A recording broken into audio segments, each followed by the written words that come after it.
Good morning, everyone. Thank you for joining us for today's webinar on outsourcing and offshoring with our favorite speaker, Mr. Arun Mehra. We'll probably just give it a minute or two for the rest of the attendees also to join in. In the meantime, maybe I could just quickly walk you through the housekeeping rules. We are using Zoho Meeting, our video conferencing and webinar platform for this session today. I don't know if you can see my screen right now. So on your screen, you will see a small toolbar which gives you small icons, which has messages and which has question bar, which also has polls. Throughout the session today, we might be throwing in a couple of polls your way just to get a pulse of the audience. There might be some questions that we would like to understand and get more information from you. Thank you. Somebody did raise a thumbs up. And that's how the smileys work in the tool as well. If you have any questions throughout the session, feel free to post them in the messages icon that you see or in the questions tab, and we'll be more than happy to answer them. Towards the end of the webinar, we do plan to open up the platform for some of our attendees to ask questions directly to Arun himself. So if you are someone who wants to ask a question, please hold it out to the end and we will give you a chance to ask them directly.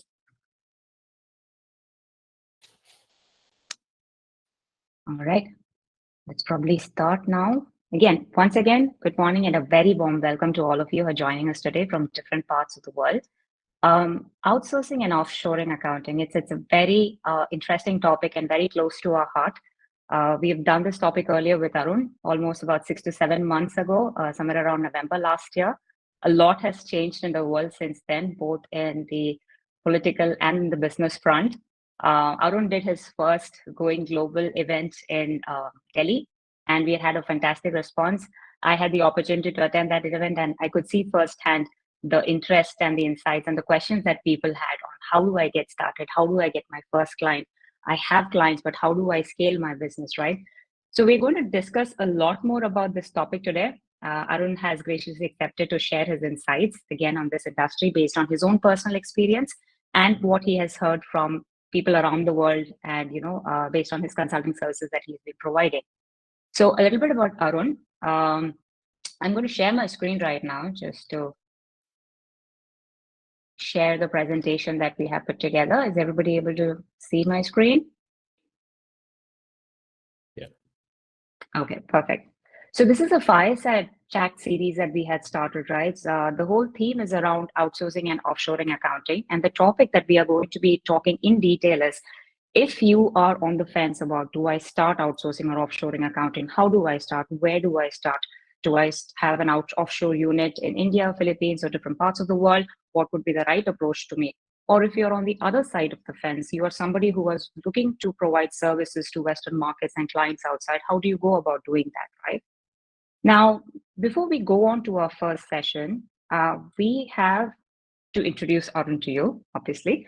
Arun has a glorious 2 decades plus years of experience, right? He started his studies, he has done his engineering, and then he has moved on to become a chartered accountant in PwC.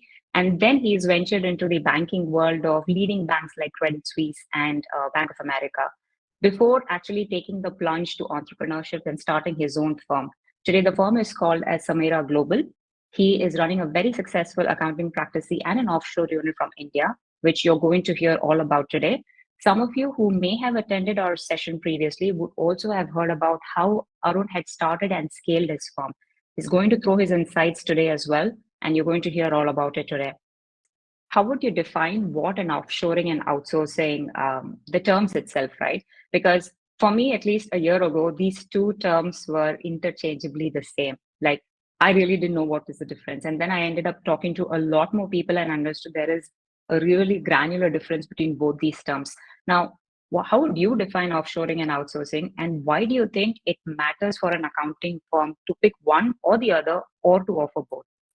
Sure. Okay. Well, thank you, Reshma, and thank you for having me on this webinar today. So I think I want to share my insights and experience to you, and this is a great question to start off with. So for many, if I'll put it in the context of a story, I guess, in some ways. So when I started off my journey in outsourcing, offshoring was over 20 odd years ago, and I started by sending discrete pieces of work to an Indian accountancy firm based in Delhi, and saying, oh, can you get this job done? It was just like a one-off project, a little project at a time to see how they got it done. And that time I considered that I was just outsourcing some work. Okay. But then now, if we fast forward to now, what I'm doing now, really, I've now set up a whole operation in India. And rather than sending discrete pieces of work, I have a whole dedicated team that are doing work for my firm, but also other firms. Okay. So they're offshoring all their processes, their insights, their systems to a team in India. Okay. Now, some firms have their own operation to do that themselves, or they'll use a third party firm like myself to support them. So I think there is a distinct thing where outsourcing was always done on a discrete project by project basis or a piece of work, but now offshoring is literally moving the whole process to a new geography, where there's talent, where there's maybe a better costs, where there's smart people, all these things that are there to offer it. So that's kind of why they do it. And why does it matter for an accounting firm? Well, I think it all goes back to I've kind of got my feet in two markets. Okay, obviously in the UK market there is a lack of talent here. So when you have a lack of talent, you need to think, well, I'm still getting demand for my work, but I need to be able to deliver it. And for a while, I struggled to deliver it until I actually set up my own operation in India, which is going very, very well.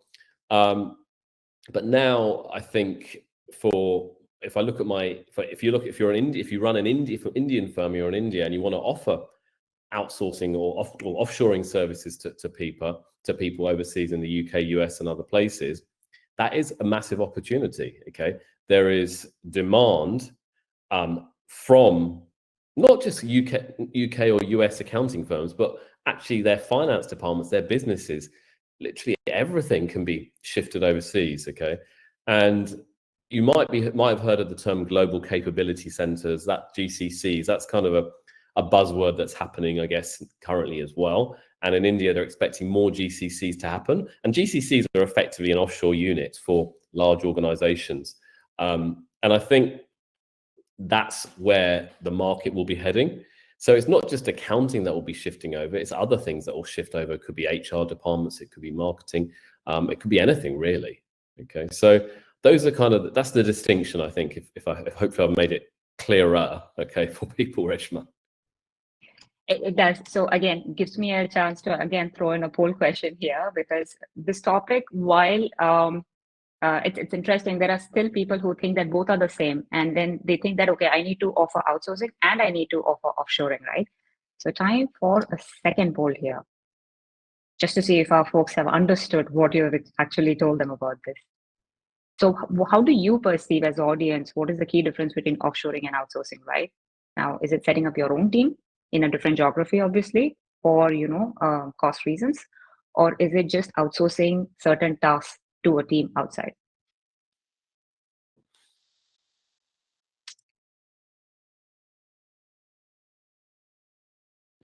Yeah, okay. Interesting, yeah. I think they've understood me, the vast majority. Yeah. So for me personally, I used to think, if somebody asked me, I'm not an accountant or I don't own an accounting firm, but I somehow strongly am biased more towards offshoring or building my own offshore team, because I will be able to build the team, the values, the ethos, the way how I want, right? So essentially just a team which is not sitting close to me, but it's just my team with the same streamlined processes. When you started out, Arun, what were you thinking? What were your thoughts? Did you want to outsource, or did you already know that you want like an offshore team? I think when I started out many years ago, when I was in my original time, back 20 years ago, that was in the infancy of outsourcing, and honestly, the technology wasn't as good, so we were just trying to figure out how to do it technically. But now, where we are now, and in the last 5 years or so, offshoring is definitely the way. As you said, it's the culture, it's the organizations. People feel part of your team, whether they're sitting next door to you or whether they're sitting thousands of miles away from you. They're all part of the same organization, and we try and hold the same values and try and encourage the same kind of thought process within the team, and whatever that may be. And I think that's where offshoring is the thing to consider. So if, again, a great example here would be that, let's say, again, I know a lot of the people on this webinar today are based in India. They might be thinking, I want to offshore services, or I want to offer offshore services. In order to do that, then they may want to have a team members overseas, okay? But that culture of the overseas team member with the Indian team member has to be the same, okay? They have to feel the same, they have to be treated the same. Culture plays a massive part in this, okay? And I think that's something where many firms have always struggled with historically, and people have always seen India as a cost-effective place to do it.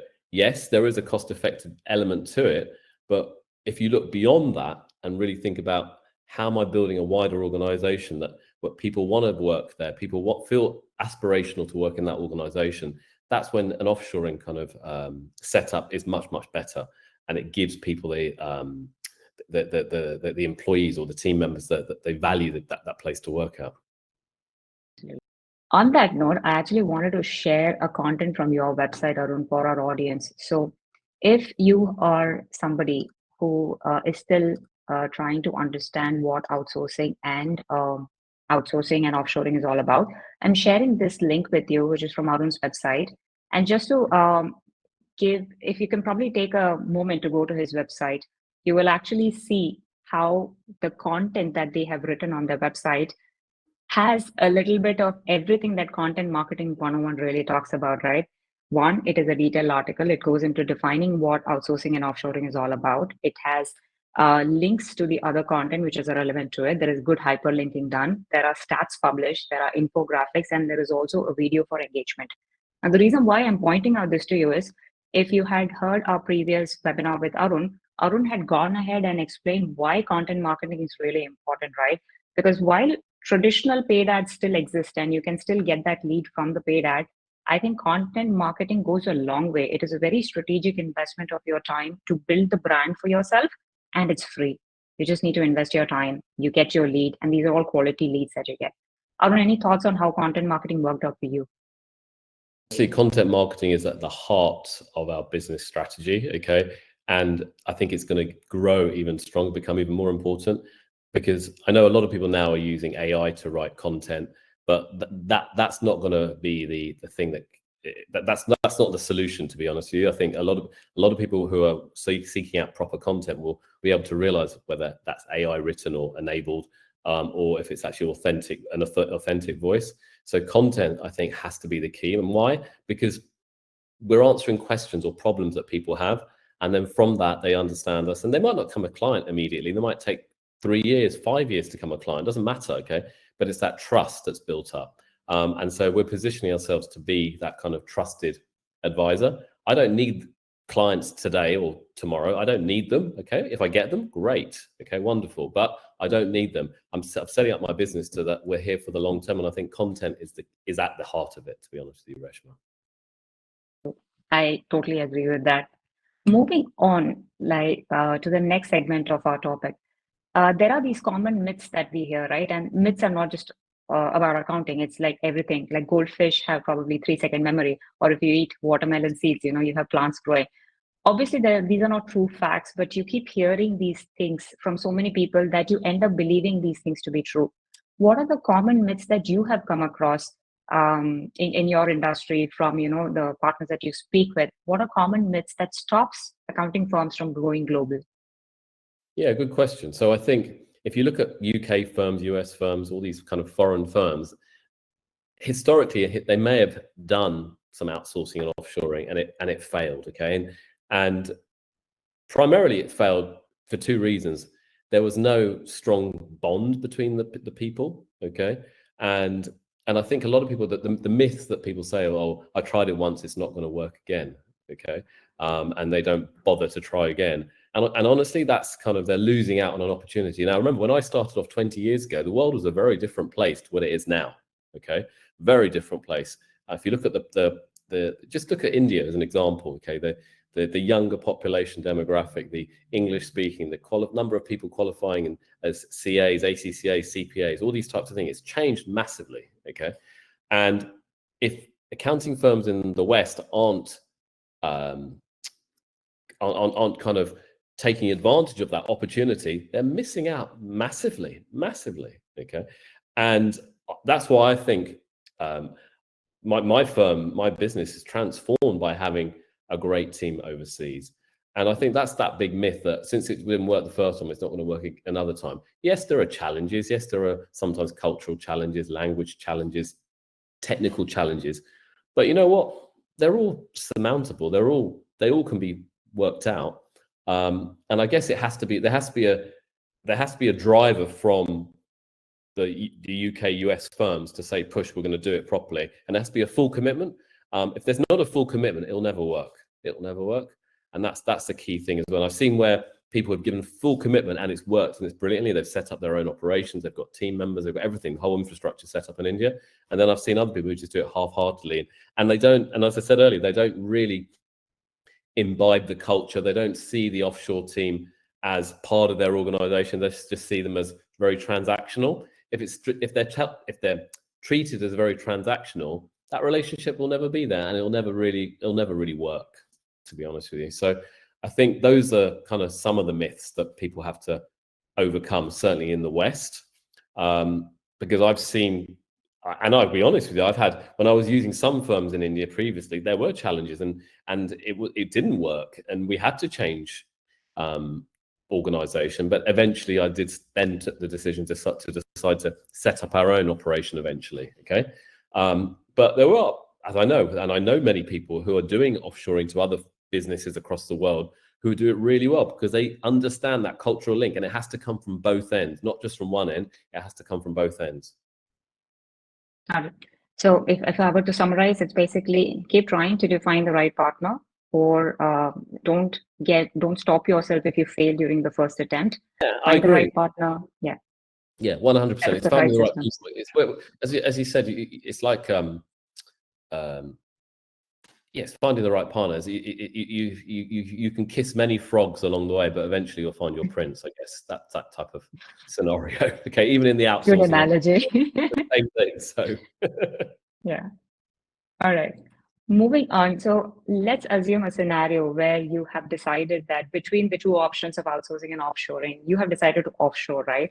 Now, if you are a firm based out of US, UK, Australia, and you decide to offshore a team in a different part of the world, right? What are the skills and the operational capability that you should think of or plan ahead to get your team ready? If you could probably provide a framework sort of a thing, the top 3 or top 5 things. When you say so in terms of manpower, so you obviously, I'll just look at it from my context. So when I set up my operations in India, the first thing I had to figure out is I needed to hire someone. Okay, I was going to form an Indian company. I needed to hire one person as a local director. So I hired that first person. He joined the team, and then with him, we then decided, okay, who do we need to hire? What skill set do we need to hire? So we were dealing with UK clients, UK businesses.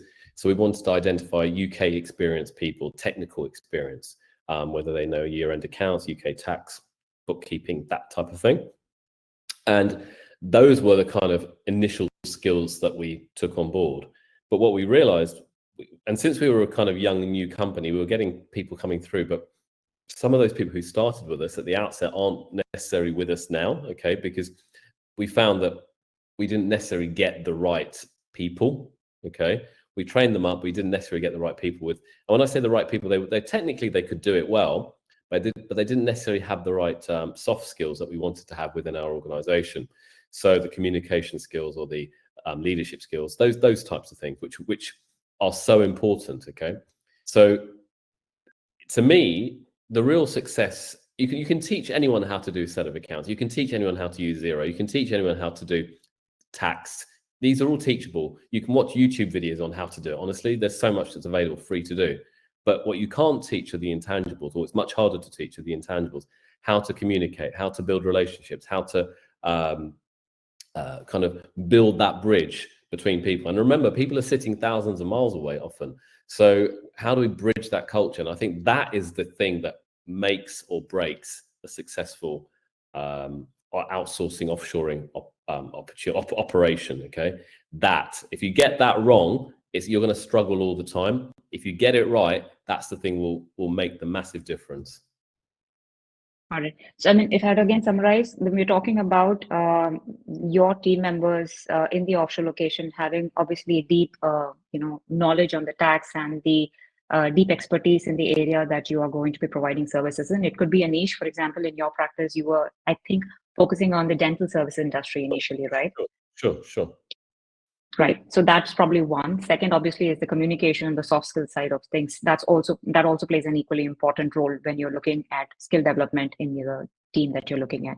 Now, how about I'm sure if when you started out, were you worried about the concept of data privacy and all those things at that point? Because today we have a whole bunch of regulations around the world, right? But back then, was that a topic that kind of was there I in think your mind?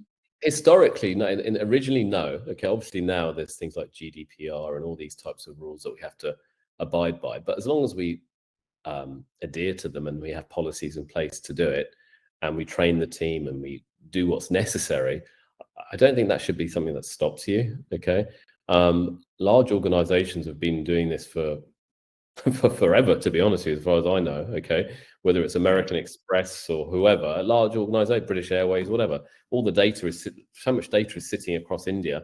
It's just a matter of having the right processes and policies. And now we're at a time where you don't need to be a large organization to do that. You can use technology, you can be smart how to do it yourself. And I don't think that's something to worry about. It's just understand the steps and then get the right policies in place. Yeah. I mean, every time I talk on, sorry, yeah. go ahead.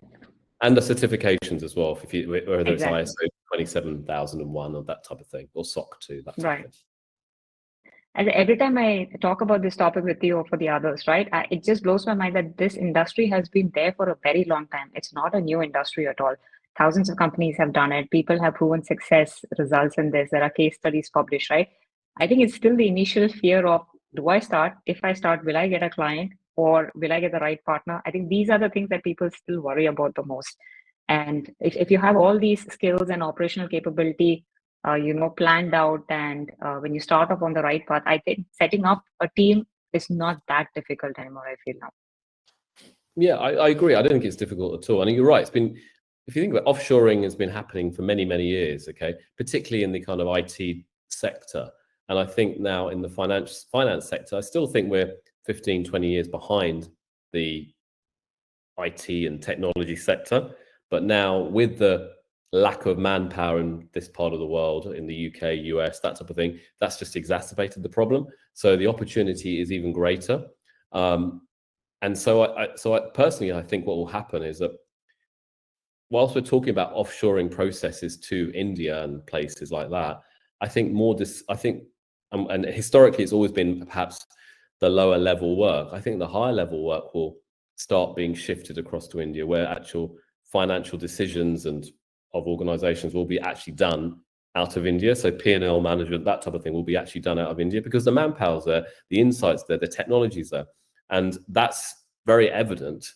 That's happening in large organizations. And that's what happens in all organizations eventually, because you go where the people are who can make those decisions, who have the knowledge to do it. And that's, I think, somewhere like India. I mean, I see that happening all the time. In fact, when I speak to some of our partners, they say that it's not just the tax or bookkeeping services that have been outsourced, right? The entire virtual CFO office itself has been shifted from businesses. So they are obviously moving up the chain of services that they're providing, all the way till advisory or CFO level services also being outsourced right now. Sure. Yeah, absolutely. I think this is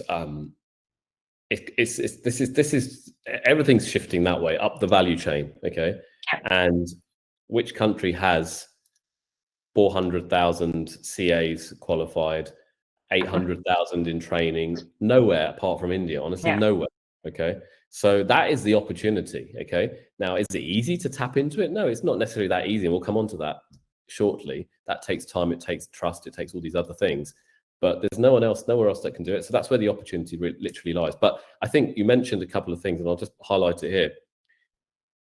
The skill set of all these accountants and everyone, not just in India, but across the world, we're all having to change. Okay, we're not really having to. We can't be just seen as the bean counter, counting the money or doing the books and looking at just the submissions of the tax returns.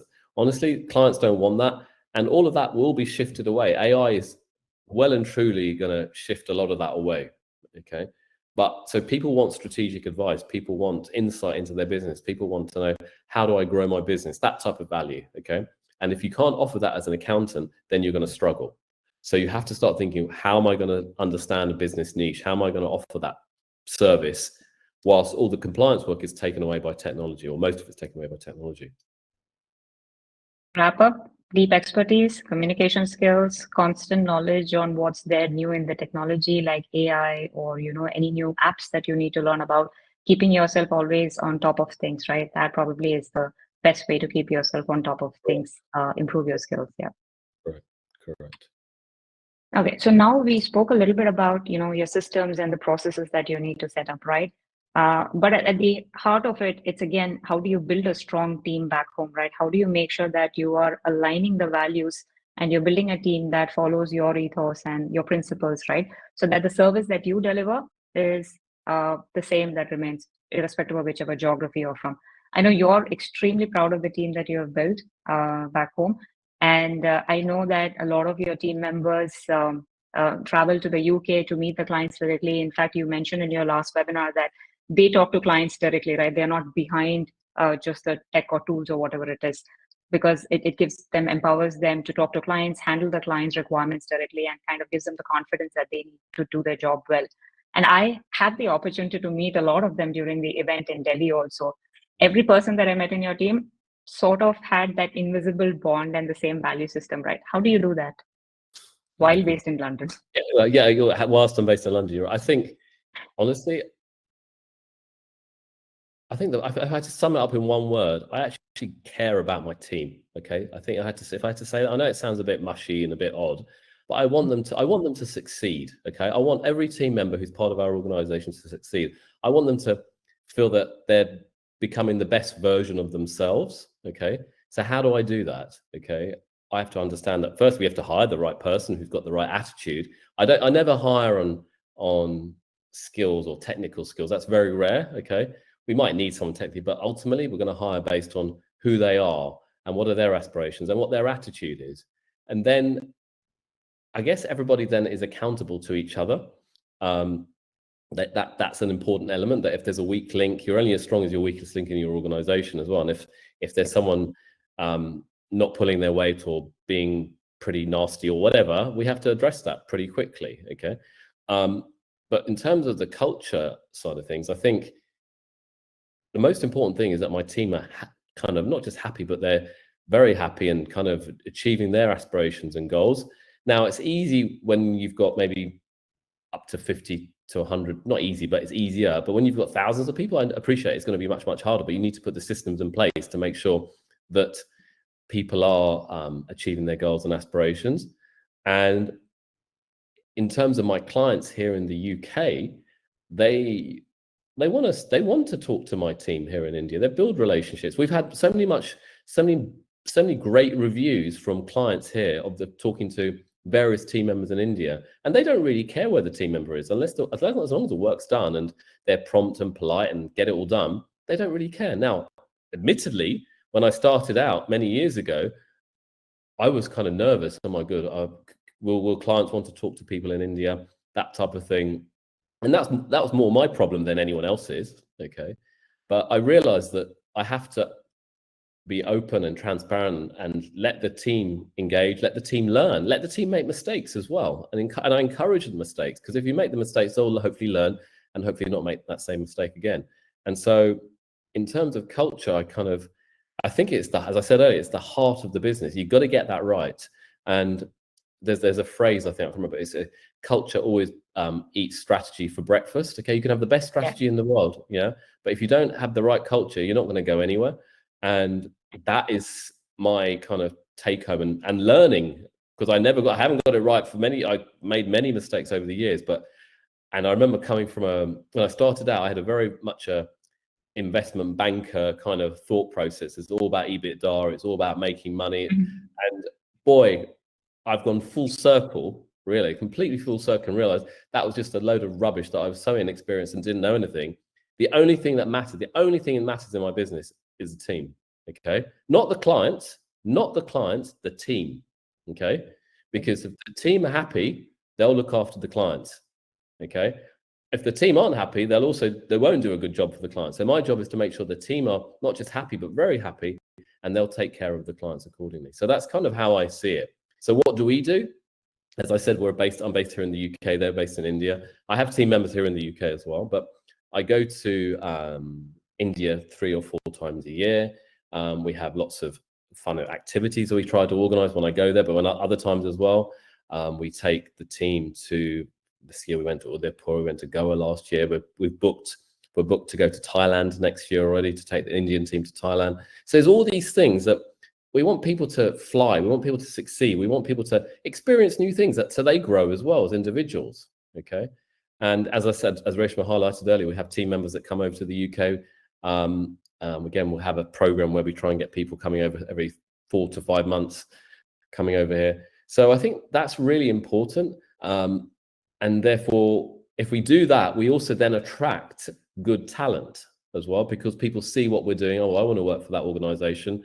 I want to have that type of environment to work in. Much of my team are dotted around India. We have offices, but honestly, we're not too fussed about people coming to the office. Ultimately, they just have to get the job done wherever they may be. It makes it easier for them, but then we do get them together on a regular basis when we can, just more from a social perspective rather than a work perspective. Got it. And then with the tech that's available today, I think remote work is a possibility that we couldn't think of earlier, right? So that makes the whole job a lot more easier. And I think one thing to add here, Reshma, sorry, it's just that and many people maybe based in Delhi, Mumbai, Chennai, large cities, right, which I know is difficult to travel during the day in the heat, the buses, whatever. Okay. So when if you're going to travel and have to get to the office every day, it's like a 2-hour journey there. You're exhausted by the time you get there, and then 2 hours back in the evening. How productive will someone be? Not very productive in my view. Okay. So it's so important to think that, well, let's change it. Let's get them working at home. We provide all the infrastructure. They can come to the office once in a while if they want to meet people, and they do that occasionally. Okay. But we have to make it easy for the team member to get the work done. And no one wants to turn up. I remember when I used to commute here in London, it's just like exhausting. I couldn't get anything done. And I know how hard it is in India for many as well to commute as well. Did you, or do you have like an onboarding format that you have set up when you onboard a new employee in your team? Yeah, we do. So we obviously will the first to try and get them to come to an office. Okay. But then obviously there's a whole process of training about who we are, our team, our culture, our organization. Who should you be? If there's any issues, who do you talk to? So yeah, we have a process that's in place, constantly being updated. And to be honest, we have to probably evolve it further. I think as we add more team members now, that's going to have to evolve further. Just like how you basically employ somebody in your team back in the UK, you would probably employ the same person in a different geography, but they follow through the same onboarding process and everything. Correct. Absolutely. For all our audiences, Arun's there on LinkedIn, and he's very active on LinkedIn. So if you follow him on LinkedIn, you'll get a glimpse of his life and his team and the activities that they do. So when Arun mentioned that there are a lot of fun activities, he actually does that. So you'll see all of that on his LinkedIn profile. Yeah, all good and bad. I will share my LinkedIn link to everybody. Yes. So you can connect with me if you wish. Okay, so I'll share that now. If I can do that somehow, I'm sure I'll do it. Yeah. So yeah, by all means. All right. So now we are going to flip the switch to the other side, right? Now, if you are again an outsourcing, if you're an accounting firm in the US, UK, Australia, or a different part of the world, right? And you are looking to identify that right partner for outsourcing your services. And this is not offshoring, this is finding an outsourcing partner.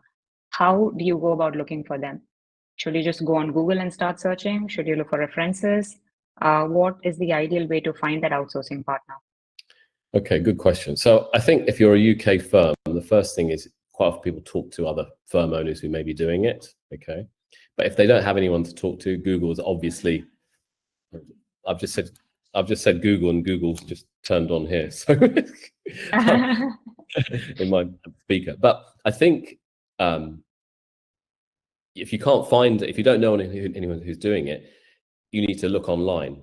Now, you mentioned content marketing earlier. Okay.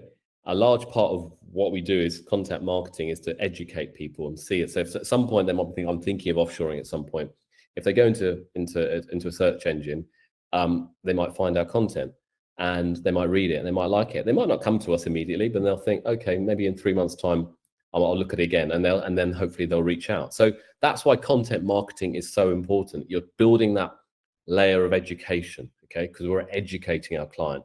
And it could be offshoring, it could be anything really, but whatever you're selling, whatever service or product you're selling, you're educating them. And that's why we try and put so much effort into that space.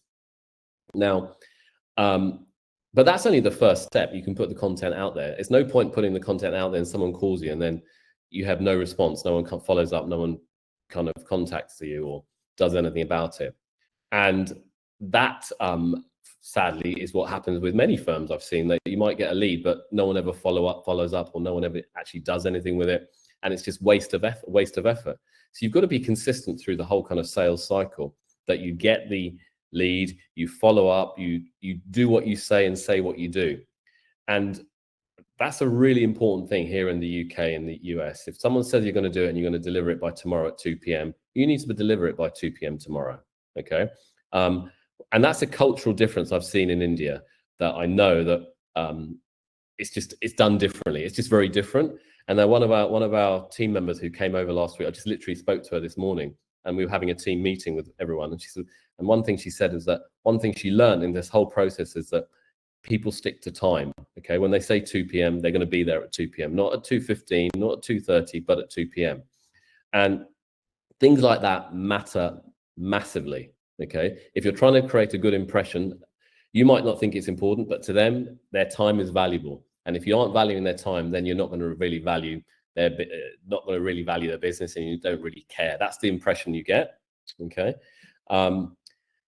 Another thing is, as we talked about content marketing, but again, it is about having how you present yourself. So the website, how you look. And I know many people don't have a website. One bugbear, and I know someone last year at our Gurgaon event or Delhi event mentioned, is that so many Indian firms have a Gmail account, okay, as their email address. Honestly, get rid of that Gmail account. You can have it as a personal address, but as a professional, it should be your domain of your name of your business, .in, whatever it is, okay? Things like, it doesn't cost much to do it, but it shows professionalism. These little things make a massive difference. Have a website, have a proper email address of the same domain, respond to people on time. These things build that trust. If you don't have those things in place, that trust will never get there, and you'll never get that client. So these things matter really, really importantly here in the West, as an example, Reshma. And then from that, and there's no guarantee they're going to give you the business, okay, because they might talk to various other people as well. But and I think a really important element here is, don't try and compete on price as well, okay? If you're going to do it cheap, people will see it through and they're thinking, oh my God, can they actually deliver on that price? You might want to be competitive, but you got to price it in a way that you know that you can deliver it effectively. Because if you're getting it at a lower cost, if you're offering a service at a lower cost, you're then going to attract the type of team member who has paid less. Okay, if that team member's paid less, they probably don't have the right skill set in the first place. So then you're setting yourself up to fall in the first place. So you need to make sure you price it right so that you get the business, your team member is happy, satisfied, and they're doing a good job. It's all everything is linked. Okay. But if you start off by discounting your service by 20% and not really just trying and get the business, you're setting yourself up to fall for the long term. To summarize, website, content, pricing, and the kind of work, right, that comes to your ways. So if you have all of these things ready, you can be sure that you will be at least found when somebody is looking for you, right? Correct. You mentioned sales cycle, right? So let me probably throw forward a question. Assume that I'm an accounting firm based out of India, and obviously there are so many other competition that I would have, not just in India, but different parts of the world, right? How do I know if an accounting firm that I'm trying to close is going cold or hot? I mean, the sales cycle, right? If you could just elaborate a bit. Yeah, that's a good question. I think it takes time. The sales cycle of this type of thing is quite a long cycle. It's not going to be, they're not buying bananas at the market. It's a kind of a thing that people have to build that trust. So your presence online, on LinkedIn, on YouTube, or whatever like that, if you're not coming to the UK, but people seeing you and understanding, and they may get a quote from you eventually at some point. You know what? I've seen him so much, or seen her so much on LinkedIn talking about this subject. You know what? Even though it might be 6 months after they actually approached you, they might say, you know what, I'm ready to do it. I'm happy to do it. So I think you have to think it's a long-term game. Okay. People don't make decisions overnight. Oh, I'm going to outsource with you. They don't make that decision overnight. It's a long-term strategy, and then that trust, and you have to then build that trust with them. And the stronger the trust is, the more likely they're going to take up the services. Makes sense. So this actually brings to, you sort of covered this point in your previous question itself. So what could be the best practices for someone to position themselves, right, internationally? Obviously, building trust is at the core of everything. So when you have website, when you have case studies or testimonials from your clients published on your website, and then you are probably going attending events, networking with people, you're more there out in the field, so people will get to see you. But beyond that, is there like a sort of a checklist or a best practice list for you to, just be more visible to the world out there?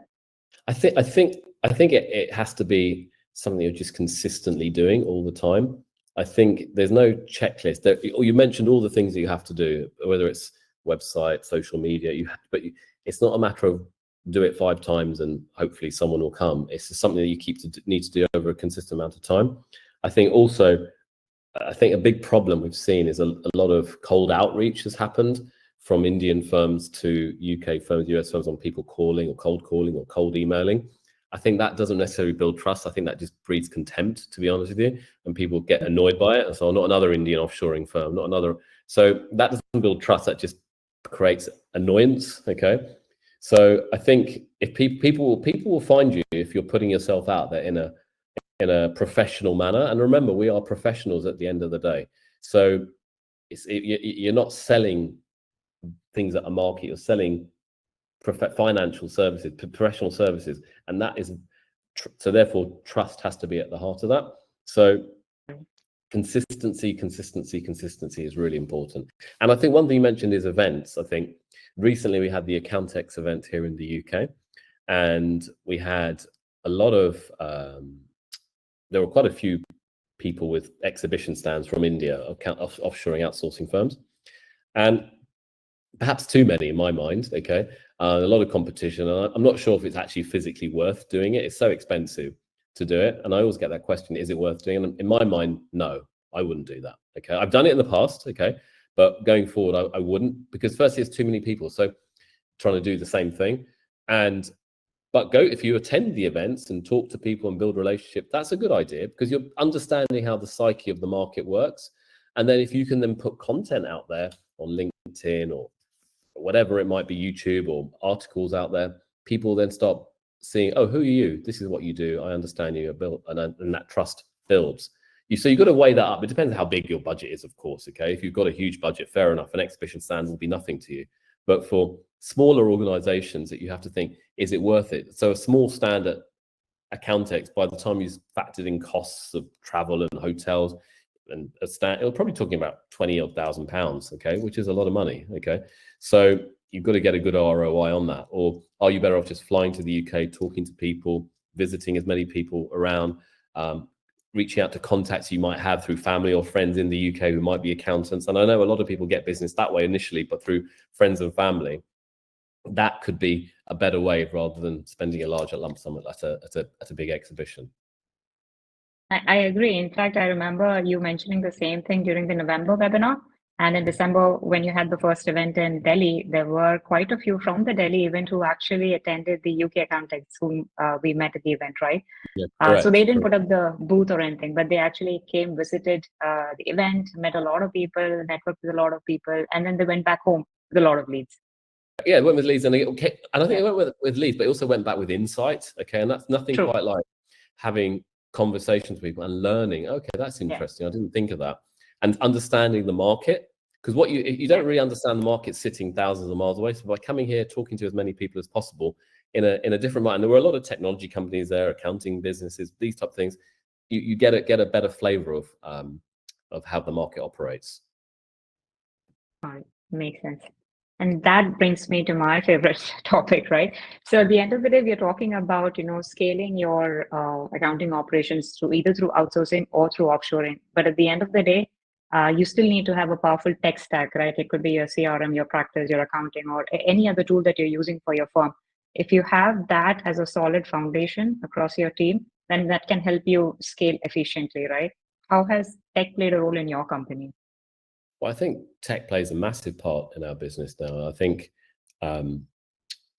it's honestly, it's the future of accounting. Okay, if you're not embracing the tech, you can't really be an accountant. I think going forward, I think with the advent now, as we said earlier, of AI doing a lot of the processes and that type of thing, it will enable accountants to do other things. Okay, be that strategic or trusted business advisor.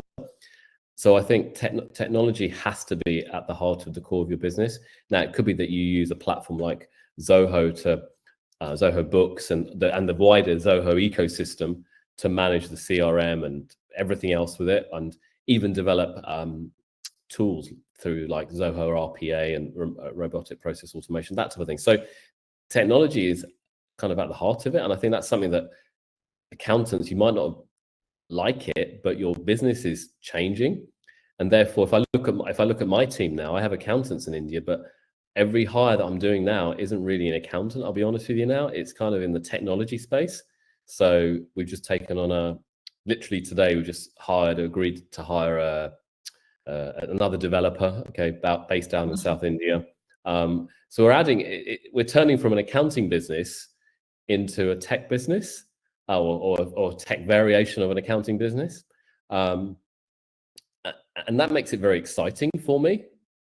Someone who's an engineer by training from all those years ago, I've eventually managed to get into the tech business. And so I've kind of had to engineer. Yeah, so I've kind of got there eventually. I've again gone full circle. But I think tech is the future, and don't close your eyes out to it. And I think embrace AI, learn the new skills, go on the courses. There's so many courses, free courses online. There's a great website, I think it's called Deep Learning. I think if you just look at Deep Learning, and they have free courses. The stuff is incredible. And if you understand it, you don't need to be the expert in it, but you learn enough about it to understand, okay, how can I apply that to my business? And then you might hire developers to help you implement it. So I think tech is fundamental now, Reshma. I think we spoke about a lot of things, right? Like when you're building a offshoring team, it's not just about having people with deep tax expertise, right? We also spoke about consistency in marketing or positioning yourself. We also spoke about, probably hiring a developer if that adds that next layer of value that you can offer to your clients. So it's these things that you can adopt into your firm that can actually set you apart from your competition, basically. These are good learnings for us. Correct. The key is to differentiate yourself, okay, as you said, and I see tech as an enabler, and I think you can take your business in a completely different direction, which makes it quite. It perhaps creates a moat, as Warren Buffett calls it, a moat around your business that make it more difficult for people to attack. So and whilst I saw a comment in the chat earlier, I think, what did it say? Big competition for the host himself, someone said, okay, but the way to, and he's very right, this Prasant is absolutely right, there is big competition for myself in this market, but the only way to deal with competition is evolve and develop, okay, and to always be willing to experiment and not sit still. And therefore I personally think tech is a great example to be able to create that moat around my business, so we differentiate ourselves from everybody else. Sounds great. All right, I think those are all the questions that I had, Arun. I know I'm going to open it up for our audience as well to ask you questions directly. But before we wind up, there are a couple of information which I wanted to pass on.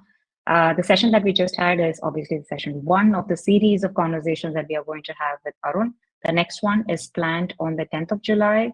After this webinar, we will send across an email with the links to that so that you can register. There are more coming up every month. Something else that's going to happen is Samira Group is again going to come to India, and they're going to be doing the event in Mumbai this time. It's happening on the 2nd and 3rd of August. And if you are attending the webinar today, you have a special offer of about 2,000 rupees if you can register using the code. This is again something that we will send across in the mail to all the attendees so that you can go ahead and register. The offer will be there for about next 2 to 3 days. Please do feel free to register. Come and meet peers who would like to explore the world of outsourcing accounting. And it's a great platform to be there. Now, I am going to stop sharing my screen and I'm going to take a few questions that our audience have for you, Arun. Okay. Right. So one of the questions that has come up is, how do you build an omni-channel capability center? What's promised is the precise way it's delivered and feedback loop is closed. There's a 3-part question actually, but yeah, we'll stop with that. Omni-channel capability center. Quite a complex question. So omni-channel, what do they mean by omni-channel? What's your view of that? I'm just trying to understand. I know what marketing omni-channel is. Yeah, usually correct. when you get the leads from all the So I suppose omni-channel, I imagine, is. Yeah. I'm assuming my understanding is that there's different services or different things you can offer from a global capability center. Okay, so right. we at the moment we've been talking about accounting, but you can provide HR services, you can provide marketing services, you can provide all these different business functions. Okay, so what's promises I'm not clear about the question, I'll be honest with you. Okay, but I guess okay, I can give my just tuppence worth here. So it goes back to training the team. Okay, it's about having people who are good in place, who getting that culture right, and it's not always going to be smooth running. Of course, it won't be. Okay, I know that. That's business. Business, you expect it to be perfect all the time. You shouldn't be in business. Business is never perfect, but it's about learning from that feedback loop and then constantly trying to improve. And it's that kind of Japanese way of management in terms of Kaizen, continuous improvement. We want to continuously improve what we're trying to do. And it's not just technical, but the whole cultural side of things. Try and create that culture of people wanting to wanting to work in your organization. And that ultimately boils back to me in my organization as the leader of the organization. If I'm not delivering as a leader, that has a knock-on effect to the whole organization as well. So it's paramount that I am clear and I enable the organization to deliver. I hope we have answered that question, but then we'll probably open it up for you to ask the question directly. Another question that has come up is, how does Samira Global offer opportunities for firms doing business in India? Particularly if they go on your website, you highlight a few areas where talent can get job opportunities, right? Could you probably elaborate a bit more on that? Yeah. So there's a couple of things that we're working on actually, which is quite interesting. So we are working. It's quite interesting how this market has evolved over the last 12 months, just as I've been dealing with Indian firms. So we are now at a point where we're starting to get UK firms saying that, okay, we need some help. We need manpower. Okay, we need people to work. We need to set up our own offshoring things. Some of them we take and do it ourselves, but there are other people that we think, well, we can't actually do it ourselves. We'll have to find a partner in India to support that. So we're starting that ball rolling. The other side of things, there are British companies, not accounting firms, but British companies that may want to set up in India because of the growth prospects and the recent UK free trade agreement that's happened between the UK and India. So I think that's going to be a market that I see a lot of UK companies are going to be thinking about, how am I going to position myself in India? It won't be necessarily immediately, but we've seen, I think Piyush Goyal is here at the moment in the UK talking to Lisa Nandy, the trade secretary here, and they're trying to iron out the FTA even further to encourage the trade between both countries. In addition, I also see Indian companies wanting to set up operations or set up a retail or set up a business or function in the UK market. And again, we are now we got a client last month, someone from India, someone I met at the Gurgaon event said, Arun, can you help me with this client setting up here in the UK? And I said, of course we can.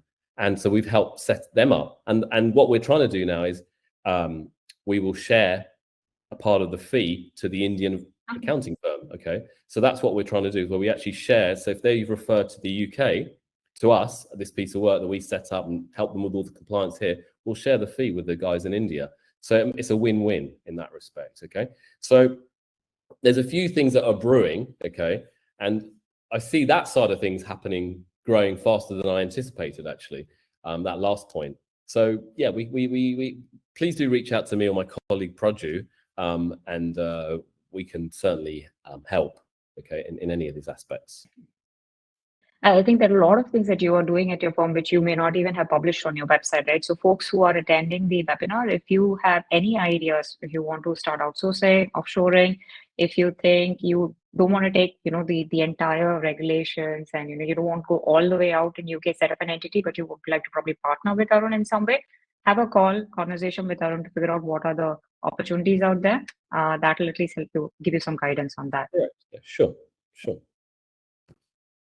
On that, if anybody in the audience would like to ask questions directly, just raise a hand. There is a small symbol over there next to your name. You could probably click on that, and then I could just unmute the mic. Or you could always use the chat or the questions tab to raise the questions as well.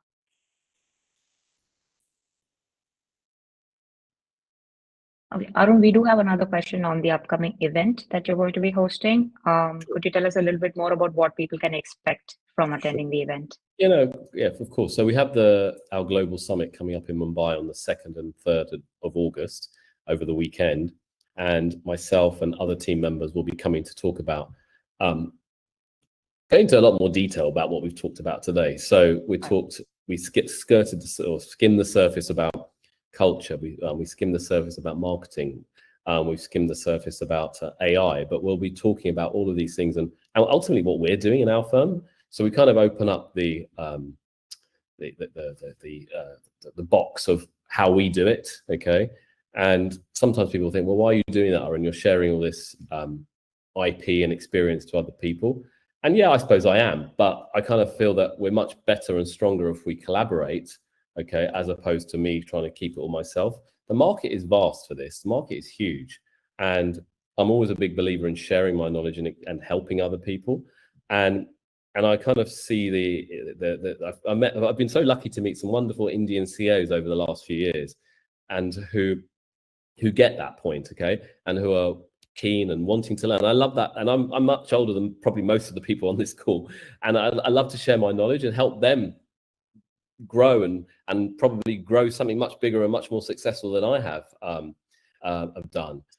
And I just want to share that knowledge. So, and obviously I love coming to India. So that's what it's all about. So we'll be talking, again, one of the areas we haven't talked in great deal today is AI and how that will do it. So one of the things, as I said, we're talking about developers we have hired in South India and Coimbatore, is we're building agents, AI agents. So those AI agents, will be demonstrating those at the event, hopefully as well, what we have done in our firm and how they're impacting our firm. And that will change the mix of staffing, where you might have had a bookkeeper, you might not need a bookkeeper, or you might need less bookkeepers because the AI agent does it, but then you need people with different skills to do something else, okay, to add value as a trusted advisor. So it's a really exciting event, and hopefully we put all our passion into it, and at the same time, it's a great networking opportunity. You meet like-minded other CAs. I think that's one thing people found from the last one. What we found was a real great network of people who've made friends and contacts, and they're on part of our WhatsApp group where they're also sharing information with each other as well. I think you had sort of built a community over there, and the same community then came to UK, and it just opens up so many ideas that you can work on together. Absolutely. So that was really good. Absolutely. Do have another question for one of our audience. Is there any training program offered by Samira for setting up accounting and tax consulting firm in the UK? That's a great question. We are actually putting together a course on this. Another hire who have just hired, well, I hired him a while ago, but he's joining in 1st of July. His job is to actually devise a training program on UK accounting, UK tax. He's been working in this sector a number of years. And he's basically going to come on board to train and offer stuff for that. One of the other things that we'll be launching is we've got.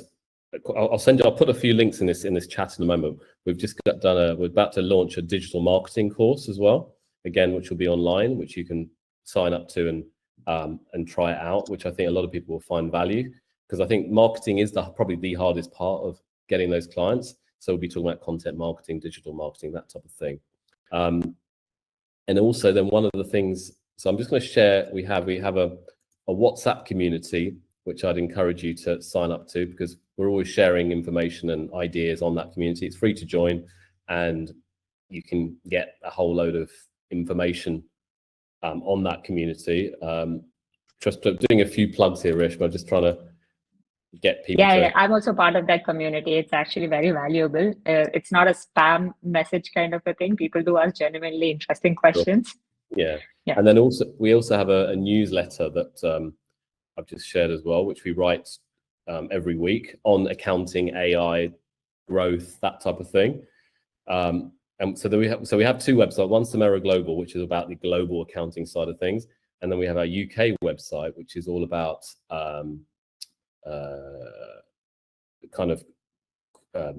for our UK client base. But one of the things that you might find very useful is this, and we've spent the last year putting it together. It's totally free. It's a course on how to grow your accountancy firm. There's about so many modules. My team and I have put this together, and it's totally free. Okay, you can understand it, read it, watch videos, that type of thing, and we'll be adding more into it as well. So for example, I know that course we've done such a good job. I'm very proud of it, that we rank #1 now in Google in the UK under search for anyone wanting to grow their accounting firm. So we have a lot of UK firms coming to that page as well. Reading it, understanding it, and we're just sharing our knowledge, to be honest with you, out there. So lots of mediums to reach out, but also, as I said, LinkedIn as well is a good option as well to reach out to me. And there's YouTube as well. I won't do the YouTube one now, but you've got enough there to keep you entertained. Yeah. So 3 steps. 1, please go to Samera website. You will get a lot of information, a lot of course materials that's already out there. Read about them. After that, set up an appointment with Arun directly. LinkedIn is the great way to reach him. And then also register for the event so that you can meet the team, you can meet your peers, you can get that vibe of, if and why you should get into this at all or not. I think there's one question. Sorry. There was another question that said, how different is UK accounting to US? Yes. We have experience in accounting in the US, but zero experience apart from. So great question. Accounting is accounting at the end of the day. Okay, there's still obviously nuances for each country and understanding that more the tax side of things, but preparing a set of accounts is preparing a set of accounts. So I don't think it's a major issue. I think we have experience. So you wouldn't have a problem doing UK work if you're doing with US clients. The tax side of things you might have struggle with. You might need to get some help from people like ourselves to do with that if you needed us to. Obviously, Zoho is a package that bridges both markets, and you've written other packages there. Those are probably the two most well-known ones out there. So yeah, I think if you want to get into the UK market, definitely do it. And if you're not sure about the tax side of things, just reach out to me or my team, and we can probably find a solution to help you. Also, I don't know, maybe because I'm in Germany and near to UK, UK also has this new MTD ITSA that's going to come up, which is going to be an opportunity, a huge opportunity for accounting firms who are looking to look at UK as a market. There's a lot of work coming up with the new regulation. And do you want to talk about that a bit, maybe, Arun? Yeah. So something called Making Tax Digital and MTD, as Reshma highlighted. And that starts, we're in a pilot phase at the moment, but the actual proper phase means from next April, anyone earning over £50,000, I think from memory, who might be a landlord or a sole trader business, has to file these returns. And effectively that means currently you only have to file 1 tax return here in the UK, but from next April, it's going to have to be 4 quarterly returns and then a final submission, which I think most people here in the UK haven't even realized this yet. Most businesses haven't realized this, which is a bit scary. And I think we're going to get a lot of backlash from clients. Okay. But this is the reality. This is the UK government imposing it. So that does create an opportunity, certainly for accounting firms, to kind of get on the bandwagon and offer that service. So if you're looking for information on this, just type into Google Making Tax Digital UK, and there's plenty of information around that on this. I think we do also have a couple of questions, but maybe what we could do is send them across as an email or give them more information so that they can get in touch with you directly. A lot of them have to do with how do we actually get in touch with Samira to understand the UK market, or how do we join Samira, or how do we kick off this whole journey of outsourcing and offshoring? Yeah, no, please do. I think the easiest thing, as Reshma said, just reach out to me on LinkedIn or via the Samira Global website, and you can reach out to me that way and fill in a form and come back, and one of the team will reach out to me, or I will reach out to you. Perfect. Okay. On that note, thank you once again, Arun. It was a lovely conversation. Really like talking to you every time I meet you. Thanks, Praju. Thanks, Palniappan. We'll talk to you again next month for the next webinar of ours. Awesome. Wonderful. Thank you, Reshma. I've really enjoyed it. And I can see there's such a hunger and desire from many people in India wanting to get on this, into this marketplace. And I think if I leave my last parting comment, I think the market is changing very, very quickly. So whilst you might be an Indian CA, great, you've got that baseline, excellent qualification, but develop those other skills, like the tech side of things, understand, maybe you do courses or align yourself with the data science side of things. That's where I think the market is going. And if you have that knowledge and expertise, honestly, no one really has that here in the West. No one has that expertise. And that's the opportunity that really is sitting there for Indian CAs out there. Okay. On that note, thank you very much. Thank you all of you who have attended the session today. We'll follow it up with an email. Yeah. Sure. Thanks, guys. Thanks, Reshma. Yeah. Bye.